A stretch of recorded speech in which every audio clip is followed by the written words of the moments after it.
Bismillahirrahmanirrahim. Alhamdulillah Rabbil Alamin. Wassalatu wassalamu ala Rasulil Amin.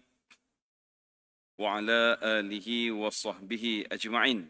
Amma ba' Assalamualaikum warahmatullahi wabarakatuh. Alhamdulillah, tuan-tuan dan puan-puan,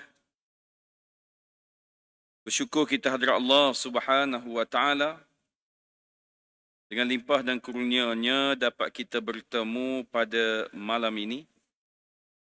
Setelah mana pertemuan terakhir kita adalah malam semalam. Dan kita akan sambung lagi pengajian kita, iaitulah di bawah tajuk bahagian setiap orang ahli waris. Baik.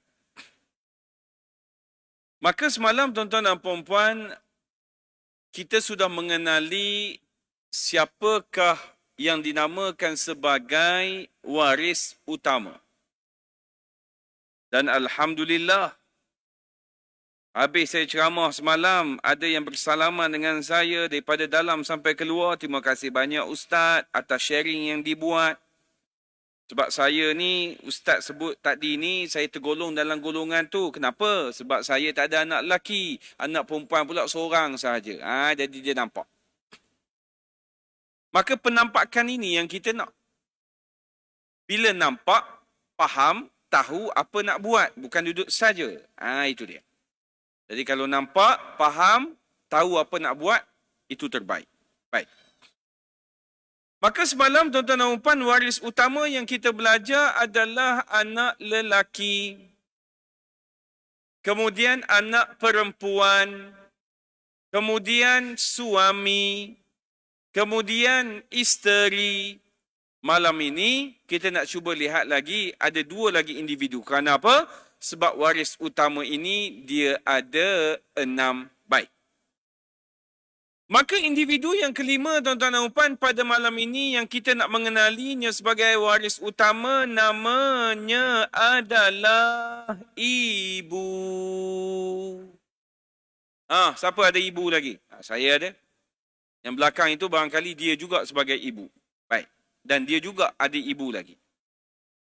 Maka ibu ni tuan-tuan dan puan-puan, dia terbahagi kepada 3 keadaan yang mana yang bakal dia warisi. Keadaan pertama ialah dia akan dapat 1/6 daripada harta si mati. Siapa yang mati? Anak dia. Anak mana? Anak kandung dia. Bukan anak tiri dia. Bukan anak angkat dia. Bukan anak susuan dia, anak kandung dia. Yang kedua, dia akan dapat 1/3. Dan yang ketiga, dia akan dapat 1/3 baki. Baik, kita tengok pada yang pertama. Yang pertama, ibu akan dapat 1/6 bila mana si mati ada anak keturunan sama ada lelaki atau perempuan. Anak dia tadi ni, yang mati ni ada keturunan ke bawah. Tak kira lah anak lelaki ke anak perempuan ke, maka mak dia, yakni nenek kepada cucu tadi ni, akan dapat 1/6 daripada harta yang ditinggalkan oleh si mati. Siapa si mati ni? Anak kandung dia. Boleh? 1/6. Kemudian yang kedua, ibu ini akan dapat 1/3. Bila? Bila mana si mati, yakni anak dia ini tak ada keturunan ke bawah. Dia tak ada anak. Maka mak dia tadi ni akan dapat 1/3. Kalau ada anak keturunan ke bawah akan dapat 1/6. Si mati tadi ni, kalau si mati ada anak atau keturunan ke bawah akan dapat 1/6, mak dia akan dapat 1/6. Tapi bila mana si mati ini tak ada anak dan keturunan ke bawah, maka ibu itu akan dapat 1/3. Banyak sikit lah. Baik. Kemudian tuan-tuan dan puan-puan, ibu ini akan dapat 1/3 baki. 1/3 baki. Jaranglah berlakunya sebab dia dinamakan sebagai kes umariyatain. Berlaku pada zaman pemerintahan dulu. Bila dia akan dapat 1/3 baki ini? Bila mana mewarisi bersama suami atau isteri dan bapa. Makna kata yang mewarisi tadi ni, dia mewarisi, si ibu ini mewarisi bersama suami atau mewarisi bersama isteri dan bapa. Maka dalam kes ini, ibu itu akan dapat 1/3 baki. Baik. Insan yang keenam. Individu yang keenam namanya ialah bapa. Ni. Ayah ni. Ayah kepada siapa? Ayah kepada si mati. Maka ayah pada si mati ni tuan-tuan dan puan, dia juga terbahagi kepada 3 bahagian. Yang pertama, si ayah itu akan dapat 1/6. Bila mana si mati itu ada keturunan lelaki ke bawah. Ibu tadi, dia akan dapat 1/6 bila mana si mati ada keturunan sama ada lelaki atau perempuan. Bapa lain. Kalau ada keturunan lelaki ke bawah, mana kata ada anak lelaki atau cucu lelaki ke bawah ini, maka bapa itu akan dapat 1/6. Kalau ibu tadi tak kisah, asal ada anak, maka dia akan dapat 1/6. Bapa ada anak lelaki sahaja, dia akan dapat 1/6. Oh, lain macam. Kalau dia tak ada anak lelaki, Ustaz, ini dia. Bapa akan dapat bahagian yang kedua, namanya 1/6 tambah asabah. 1/6 dia ada dah. Dapat pula lebihan lagi. Bila? Sekiranya si mati ada keturunan perempuan ke bawah. Dia tak ada anak lelaki. Maka bapa akan dapat 1/6 plus tambah asabah, lebihan itu. Baik. Keadaan yang ketiga. Bapa itu akan dapat asabah binafsi. Kalau sebut asabah binafsi ini, maka kita teringat kuliah kita semalam. Kalau Ustaz duk sebut asabah binafsi ini, seingat saya anak lelaki. Ya, status dia sama macam anak lelaki. Bila? Sekiranya si mati tak ada keturunan ke bawah, tak kira lah anak lelaki ke, dia tak ada anak, maka bapa itu akan dapat asabah binafsi. Sebagai contoh, si mati ini mati meninggalkan ayah dia. Mak dia mati lama dah. Dan si mati ni pula tak kahwin, bujang ataupun anak dara.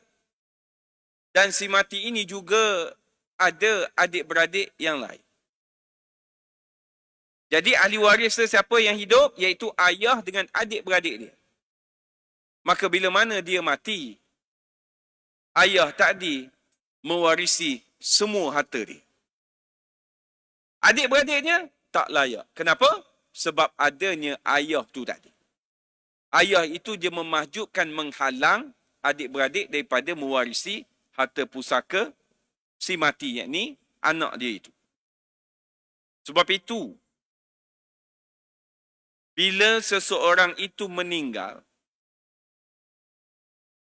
antara orang yang mana paling, kita kata paling kuatlah menghalang ahli waris yang lain dapat, iaitulah bapa dan anak lelaki.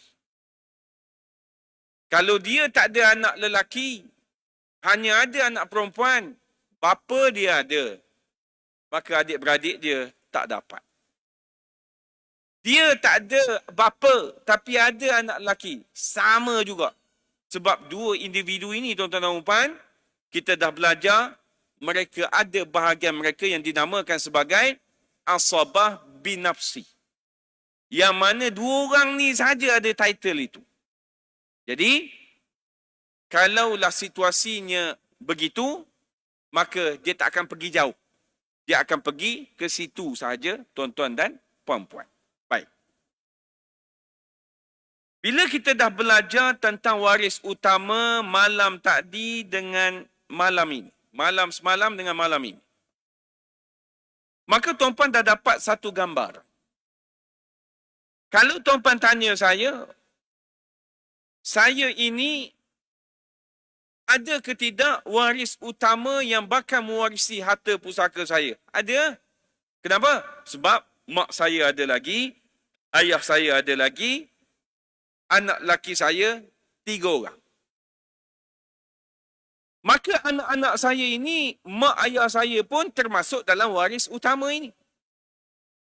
Maka harta saya akan pergi ke tidak pada lapisan lain, iaitu adik-beradik dia? Tidak. Sebab waris utama saya cukup lengkap. Tapi dalam kalangan kita barangkali tak sama macam saya. Tak sama tu makna kata dia tak ada waris utama ini. Kenapa tak ada, Ustaz? Ayah dia tak ada dah. Yang ada hanya mak dia.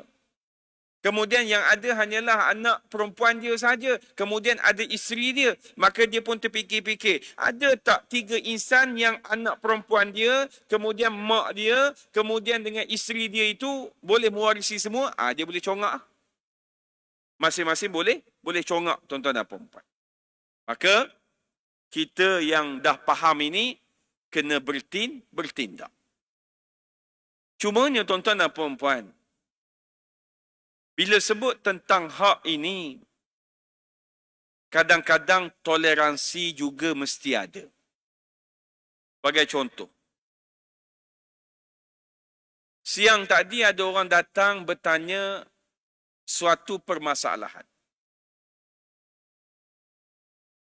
Yang mati itu adalah suami dia.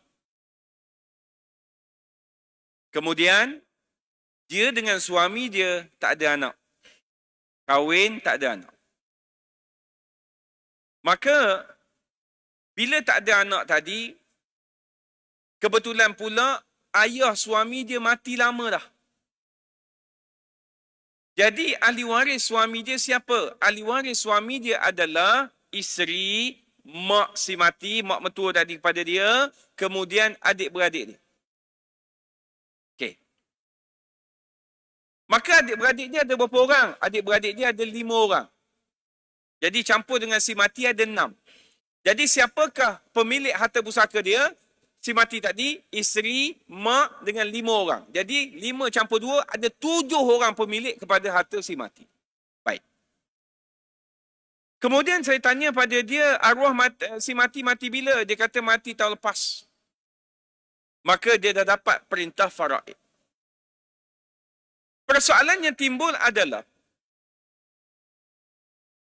dalam ramai-ramai yang 7 itu termasuk dengan diri dia, 6 orang ini, 6 orang iaitu mak dengan abang, ipar, adik ipar, kakak ipar, semua tadi ni, ada 5 orang tadi ni, semuanya bersetuju untuk menyerahkan semua harta kepada dia, melainkan ada kakak ipar dia seorang saja tak setuju. Kakak ipar tadi kata apa? Aku nak bahagian aku. Okay. Bila saya tanya pada dia apa yang si mati tinggalkan harta, dia kata motor Kris Modena 1, kemudian kereta 1, dah habis bayar dah, kereta pun kereta biasa dia kata, kemudian rumah 1. Rumah disebabkan mati, maka rumah tu free lah. Takaful tadi cover. Maka saya kira-kira dengan dia tadi, bahagian kakaknya itu kalau dikira dalam sudut duit, adalah lebih kurang dalam 25,300. Bahagian kakak ipar dia, iaitu adik-beradik perempuan suami dia. Maka saya tanya pada dia, kalau ada duit, bayar kat dia. Dia kata tak ada duit, Ustaz. Puan kerja, saya tak kerja. Sekarang ni duduk di rumah mana? Duduk di rumah yang suami beli dulu. Kalau kakak dia nak, maka kena jual rumah tadi, betul tak betul? Kalau jual rumah tu nak pergi duduk rumah mana? Pula lah. Penting ni. Okay. Sebab itu kita selaku ahli waris kadang-kadang kena tengok harta tu berapa banyak yang ditinggalkan. Maka saya tanya, cash tak ada langsung suami tinggal. Dia kata tak ada ustaz. Kenapa? Sebab suami hari itu sakit. Jadi habis duit simpanan tadi bayar kepada hospital tadi ni. Barangkali sakit kronik lah tu. Maka saya kata pada dia, bincang dengan kakak ipar, kalau dia nak bagaimana proses untuk bayar. Hak dia tetap hak dia, betul tak betul? Cumanya, dalam 5-5 tadi, seorang tak setuju. Yang lain setuju dah sebab yang lain tahu dah bahagian dia berapa saja. Hanya dapat, ialah duit juga. Cumanya, kalau dia ambil duit, nak ambil duit di mana? Takkan nak cairkan rumah tadi. Nak cairkan rumah tu, kita katalah laku 200,000. Bagi pada dia 25,000. Maka tinggal berapa? 175,000, betul? Okey, ada cash 175,000. Cuba pergi cari kat Pandai Estate yang tuan-tuan duduk ni ada. Rumah 175,000. Mas, saya nak beli 3, ada? Tak ada kan? Nak beli tanah. Tanah apa? 175,000. Jadi, sebab itu kadang-kadang tuan-tuan dan puan-puan, kita nak mengambil bahagian kita, kena tengok juga akan bakal yang berlaku kepada ahli waris yang ditinggalkan oleh si mati. Tapi, selaku isteri, hak dia tetap hak dia. Maka, kena beri juga bahagiannya. Cuma yang menerima tadi itu. Kita yang menerima tadi, adakah kalau kita ambil juga menyebabkan mudarat ataupun tidak? Maka jawapan saya, kalau menyebabkan mudarat, tak harus keluar daripada pembahagian itu. Kecualilah kalau banyak sangat. Itu cerita lain. Dia pun tak ada masalah untuk bagi. Ni kalau kita cerita, rumah hanya ada yang tu, kemudian motor Kris biji. Dan kalau motor Kris Modernas, takkan jual balik laku 4,500. RZ laku lah 4,500, tapi lah ni pun 20,000 dah. Betul tak betul? Moderna Kris takat 1,200 tu pun kalau orang nak ambil. Kalau condition tak apa nak elok, 800 je lah lakunya. Betul tak betul? Di situ pun tuan-tuan akan nampak suatu permasalahan. Sebab itu dalam bab mengaji ni tuan-tuan dan puan-puan, yang kita duk sebut tentang faraid ni tuan-tuan dan puan-puan, kita kena faham betul-betul. Faham itu tuan-tuan dan puan-puan kena sampai lumat pemahaman itu. Dari segi bahagiannya, kemudian kita sebut pula dari segi pembahagiannya, siapakah ahli waris, siapakah yang layak, siapa yang tak layak, semua kena belajar betul-betul. Cumanya tuan-tuan dan puan-puan, saya teringat kepada hadis yang diriwayatkan oleh Ibnu Majah. Maka Nabi SAW bersabda, Ta'allamul fara'idha wa'allimuha fa'innahu nisful ilmi wa huwa yunsa wa huwa awwalu syai' yunza'u min ummati. Apa maksud hadis ini? Pelajarilah ilmu faraid dan ajarkanlah ia kepada orang lain. Ni Nabi sebut dah ni. Malam ni tuan-tuan apa? Belajar kan? Tugas tuan-tuan dan puan adalah ajarkanlah ia pada orang lain. Saya buat dah, Tuan Haji tak buat lagi ni. Ni. Sesungguhnya ia adalah setengah daripada ilmu. Dan ia merupakan ilmu yang akan dilupakan.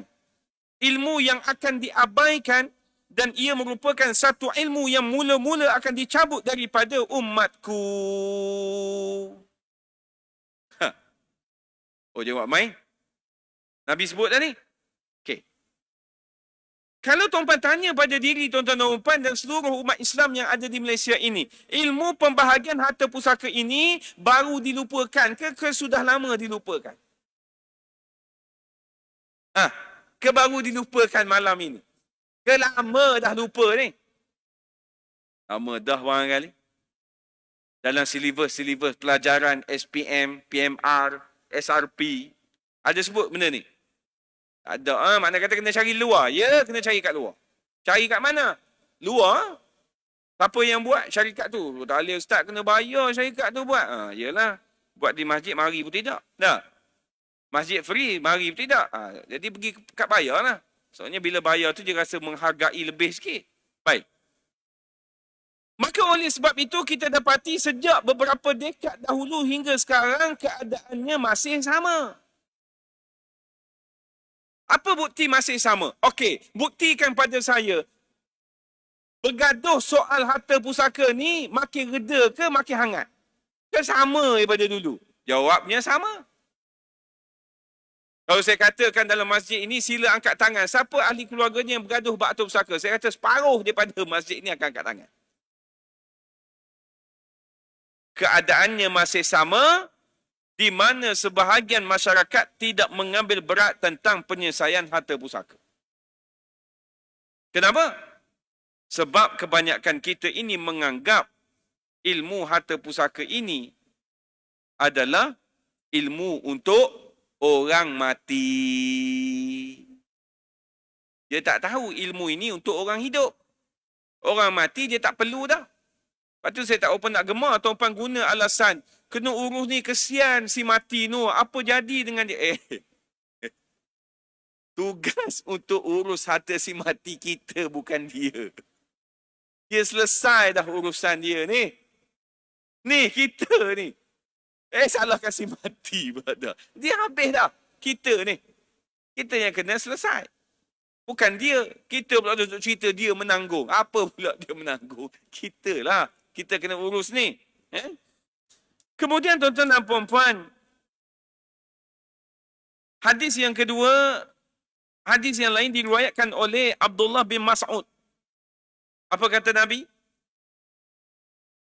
Ta'allamul Qur'ana wa'allimuhu an-nasa wa ta'allamul fara'idha wa'allimuhu an-nas fa inni imru'un maqbudun wa innal ilmu. Bila mana pelajarilah, ni apa ni Nabi sebut ini, pelajarilah Al-Quran dan ajarkanlah ia kepada manusia. Dan pelajarilah ilmu faraid dan ajarkanlah ia kepada manusia. Nabi sebut pelajarilah Al-Quran, kemudian ajarkan kepada manusia, dan pelajarilah ilmu faraid dan ajarkanlah ia kepada manusia. Lepas Quran, Nabi sebut apa tadi? Faraid. Sesungguhnya aku ialah manusia yang akan digenggam, yakni diwafatkan. Ya, telah berlaku. Dan sesungguhnya ilmu tersebut akan digenggam, dicabut. Dan nanti akan timbul fitnah-fitnah, sehingga nanti akan tiba masanya apabila dua orang berselisih mengenai pembahagian harta pusaka, tidak ada orang yang dapat menyelesaikan antara kedua-duanya.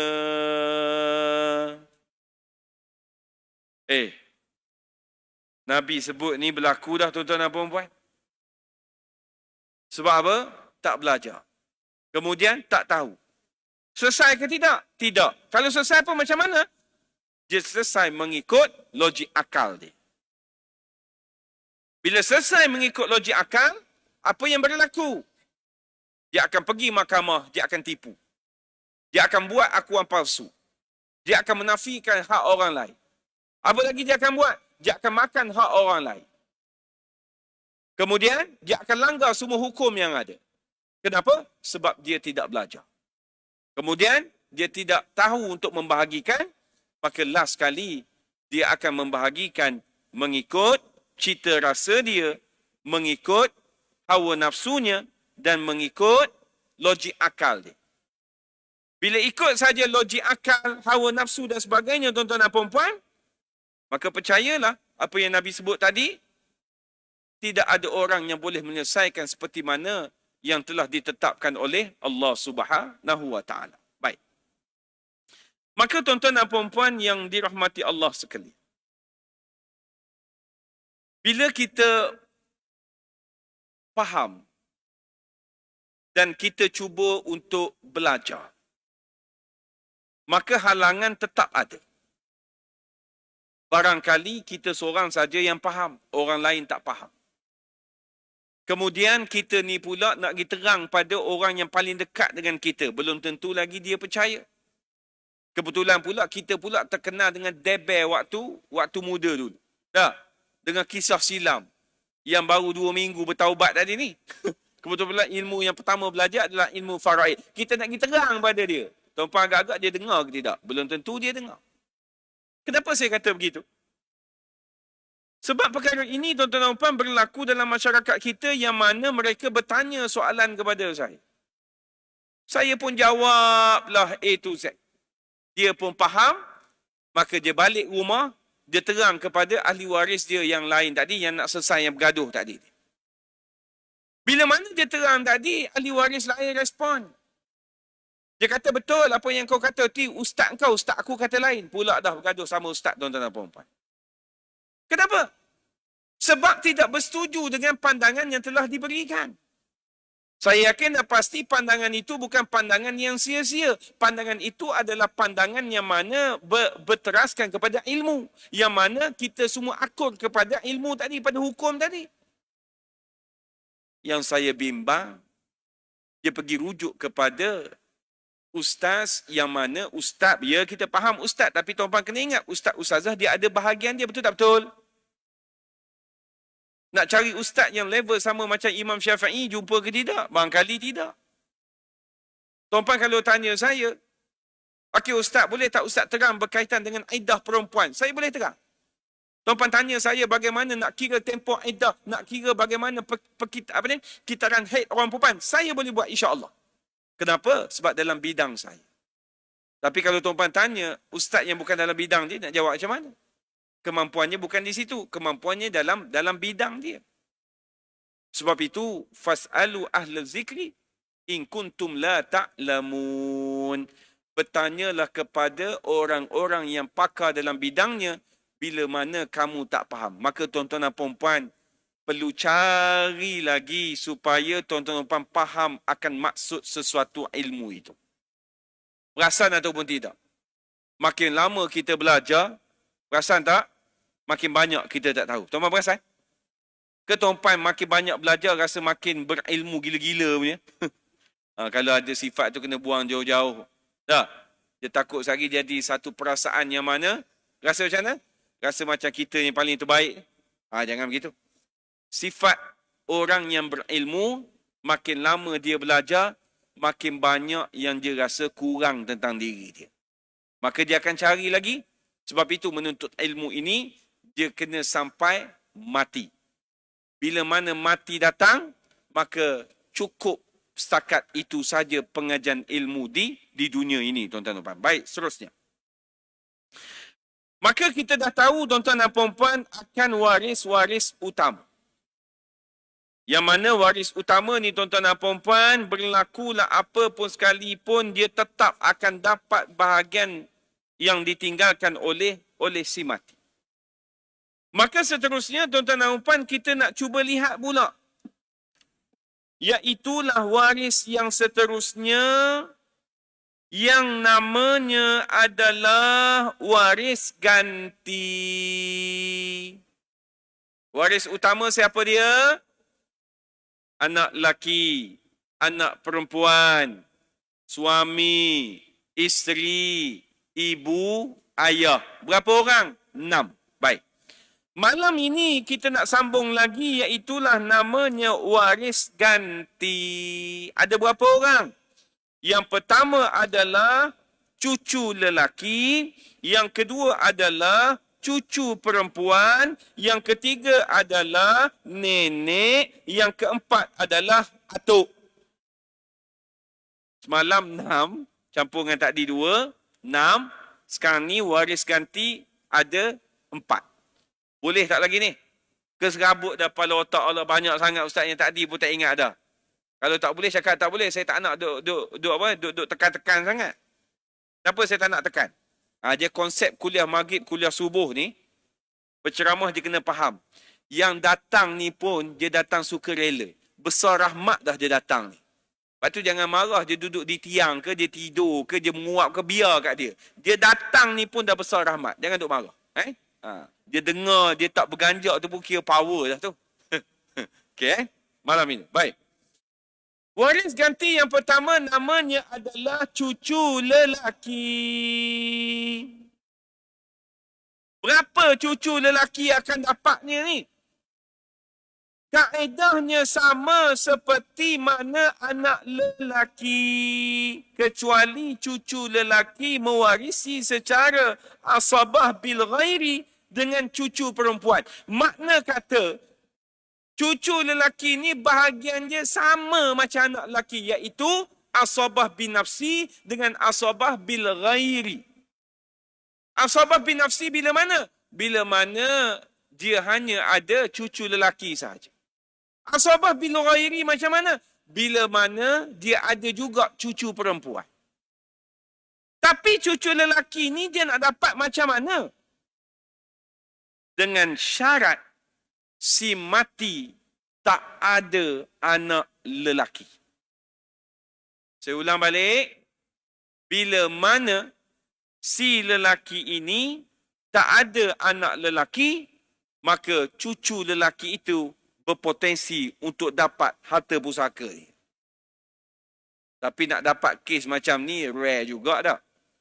Sebab dia makna kata tua benar dah si mati ni, betul tak betul? Sebab ada cucu dah ni, betul tak betul? Kalau umur macam saya tak ada cucu lagi lah, betul tak betul? Makna kata umur macam ayah saya, mak saya lah, kan? Okay, baik. Kemudian cucu lelaki ini bahagian dia yang kedua adalah dia tak dapat langsung. Gugur bahagiannya. Bila? Dengan adanya anak lelaki. Cucu lelaki tak akan dapat bila mana wujudnya anak lelaki. Ada sahaja anak lelaki, maka cucu itu akan gugur bahagian dia, tuan-tuan dan puan-puan. Faham tak lagi? Walaupun seorang. Baik, yang kedua. Yang kedua adalah cucu perempuan. Cucu perempuan ini yang pertama, tuan-tuan dan puan-puan, dia akan dapat 1/2. Bila? Bila mana dia ni seorang diri sahaja. Sama macam anak perempuan juga, Ustaz. Ya, sebab dia menggantikan tempat itu. Dengan syaratnya tadilah. Sama macam yang tadi ni. Dengan syaratnya apa? Tidak ada anak lelaki atau tidak ada anak perempuan ataupun tak ada cucu lelaki. Maka cucu perempuan ini akan dapat 1/2. Baik. Kemudian, cucu perempuan ini akan dapat 2/3. Bila? Bila mana cucu perempuan ini ada 2 orang atau lebih. Syaratnya sama juga.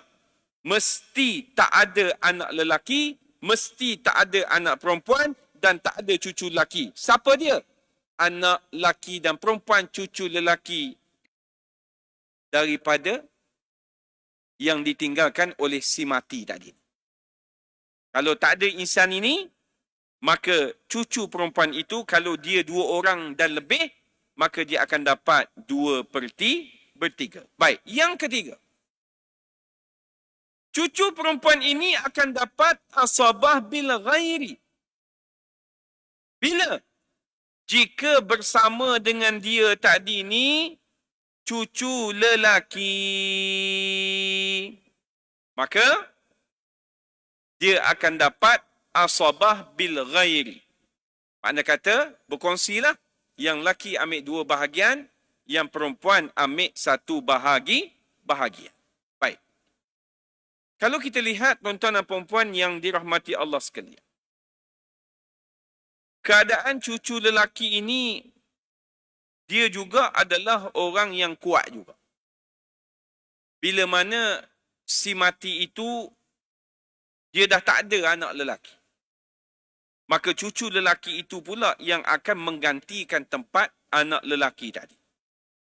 Sebab ditulis dalam buku ini, bahawasanya kaedahnya sama seperti anak lelaki yang mana akan mewarisi secara asabah bil ghair. Dia sama juga. Dia sama status seperti mana anak lelaki. Maka Bila keadaan ini berlaku, tuan-tuan dan puan-puan, jangan kita awal-awal lagi kita ketepikan bahagian cucu ini. Kita kena tengok, tuan-tuan dan puan-puan, bahagian cucu ini, ada tak orang yang menghalang dia? Kalaulah tak ada orang yang menghalang dia, maka dia dapat. Kalau tak ada orang menghalang dia, maka cucu ini tetap akan dapat. Orang yang menghalangnya siapa? Iaitulah yang saya sebut tadi adalah anak lelaki. Bila ada anak lelaki, maka bahagian cucu itu akan gugur, tuan-tuan dan puan. Walaupun anak lelaki itu hanya ada seorang sahaja. Tapi kadang-kadang, tuan-tuan dan puan, ada orang yang mana anak dia mati awal daripada dia. Dia ada anak 5 orang. Seorang ni mati awal daripada dia. Okey. Bila mati awal daripada dia, anak dia tinggal berapa? Tinggal 4. Okey. Bila anak dia mati awal daripada dia, maka ahli waris anak dia tadi ni yang mati awal daripada dia adalah dia, bapa, ibu, apa lagi? Isteri dia kalau dia kahwin. Kemudian kalau ada anak, maka anak-anak dia akan dapat. Baik. Maka bila mana bapa dia mati pula? Bila mana bapa dia mati pula, yang akan mewarisi harta bapa dia siapa? Iaitu isteri mak dia. Makna kata isteri bapa dia, yakni mak dia lah. Okay. Kemudian yang akan mewarisi harta bapa dia siapa lagi? Adik-beradik dia. Okay. Dia mewarisi ke tidak? Tak mewarisi sebab dia mati awal daripada ayah dia. Cuma timbul isu bagaimana dengan anak dia, yakni cucu kepada atuk ni tadi. Dapat ke tidak? Jawabnya tak dapat. Kenapa saya kata tak dapat? Sebab adik-beradik ayah dia ada lagi. Nak pula adik-beradik ayah dia tu ada seorang lelaki. Bila kita sebut ada lelaki, kita dah baca kan? Maka cucu tu dapat ke tidak? Tak dapat kerana dihalang oleh pak saudara tadi. Pak saudara ni siapa dia? Anak kepada si mati tadi. Yang ni atuk dia tadi ni. Okey. Maka kalau begitu Ustaz, kesianlah dekat cucu ni tadi. Dahlah ayah dia mati awal. Kemudian atuk dia mati, dia pula tak dapat mewarisi harta atuk dia. Kenapa? Sebab ayah dia tadi mati awal dan dihalang oleh pak-pak saudara dia tadi. Bukan pak saudara dia tak bagi, hukum tak bagi. Maka dalam keadaan ini, tuan-tuan dan puan, jawabnya adalah cucu itu boleh menuntut wasiat wajibah daripada harta yang ditinggalkan oleh atuk dia itu. Tapi bila sebut wasiat wajibah, di Malaysia ini setakat yang saya tahu hanya 4 negeri saja yang melaksanakan menjadi undang-undang. Negeri mana? Ni, Negeri Sembilan. Lagi, Selangor. Lagi, Melaka. Lagi, Kelantan rasanya. Ni, 4 negeri ni. Maka negeri yang mana tidak mengkanunkan wasiat wajibah sebagai undang-undang, maka tak boleh nak tuntut. Sebab undang-undangnya tidak ada dan tidak dibenarkan. Maka bagaimana? Sebab itu bila kita, status kita sebagai atuk, kena cerdik sikit. Apa maksud cerdik? Bila mana anak kita mati awal daripada kita, kita ayah, kita dapat bahagian pusaka dia. Maka kita pun ambil. Bila ambil tadi, kita serah kepada cucu kita tadi ni. Cucu mana? Ni cucu yang anak kita mati awal daripada si mati ni. Beri pada dia. Maka bila mana atuk atau nenek yang mana dia beri awal waktu dia hidup kepada cucunya itu, yang mana anak dia mati awal daripada dia tadi ni, maka bila mana dia pula mati, cucu itu tidak layak lagi menuntut wasiat wajib. Kenapa? Sebab atuk atau nenek tadi dia beri awal kepada cucunya itu. Kalau kita tak bagi, maka dia terpaksa tuntut. Dia nak tuntut pula bukan dia seorang diri. Dia perlu pula berhadapan dengan pak saudara, dengan mak saudara dia tadi. Agak-agak lepas ke tidak? Mari jenis pak saudara, mak saudara jenis tak makan saman ni. Ha. Bahagian aku ni. Ni minta ke mak kau tu. Pula dah. Sedangkan dia ada hak. Tapi undang-undang negeri yang tidak membenarkan, maka dia tak boleh menuntut. Jadi kita sebagai ibu dan ayah yang mana anak kita mati awal daripada kita, kebetulan pula menantu kita ada dengan cucu kita ada, maka buatlah sesuatu waktu kita hidup ini, kita hibah awal-awal kepada dia. Dengan amount yang mana minimum 1/3. Kalau ada lebih silalah. Maka bila mana kita meninggal nanti, cucu itu tidak lagi layak menuntut wasiat wajibah daripada kita. Jadi tengok kan, bila sebut tentang pusaka ini, dia bermacam-macam situasi akan datang. Ada orang A, ada orang B, ada orang C. Maka situasi-situasi ini dia berliku-liku. Maka nak menyelesaikan dia pun mesti berliku-liku. Kalau tuan-tuan cerita tentang wasiat wajibah tadi, kalau tak faham, maka pak saudara, mak saudara akan nafi. Dia akan marah. Sebab dia kata kalau kau ambil, maka makin kurang bahagian aku. Pula dah. Jadi tuan-tuan dan puan, sekadar itu saja. Kita berjumpa lagi pada bulan hadapan. Dan kita sambung lagi dengan waris ganti dan waris sisi pula tuan-tuan dan puan-puan. Sikit-sikit. Biar lengkap. Jangan banyak-banyak ruyuk entah ke mana. Dah. Aku pula dah kena jawab soalan banyak kali. Jadi tak mau. Kita kena sikit-sikit dapat dan kita faham. Wabillahi taufiq wa hidayah. Assalamualaikum warahmatullahi wabarakatuh.